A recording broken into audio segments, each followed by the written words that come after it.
ఈ ముగ్గురు దళిత కవిత్రయం వీరి కవిత్వం చదువుతుంటే శరీరం అసలు ఆధీనం తప్పుతుంది, ఉప్పొంగుతుంది. అంత గొప్ప కవులు.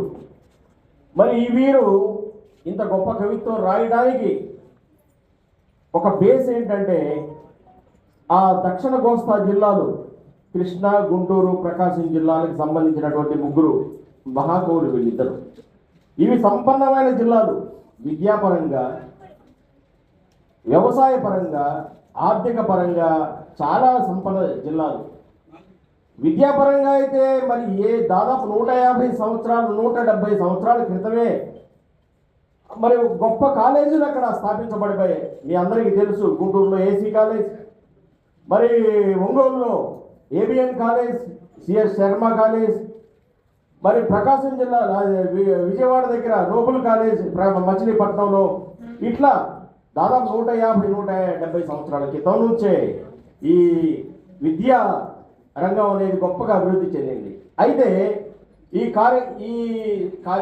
దీంట్లో ఈ పరిస్థితుల్లో ఈ విద్య ఎక్కడైతే సహజంగా ప్రశ్నించడం ఎక్కువ అవుతుంది. ఎక్కడైతే విద్య ఉంటుందో, ఎక్కడైతే మరి వాళ్ళలో చైతన్యం ఉంటుందో ప్రశ్నించడం కూడా మొదలవుతుంది. ఆ ప్రశ్నించడం మొదలైన తర్వాత మరి దళితులు లేకపోతే వెనుకబడిన వర్గాలు, భూస్వాములు ప్రశ్నించిన సందర్భాల్లోనే ఈ పెద్ద గొడవలు జరగడం కూడా మొదలు మీకు అందరికీ తెలుసు. కారంచేడు ప్రకాశం జిల్లాలో ఉంది, నీరుకొండ తర్వాత చుండూరు గుంటూరు జిల్లాలో ఉంది, కంచికజర్ల కోటేసు ఇది కృష్ణా జిల్లాలో ఉంది.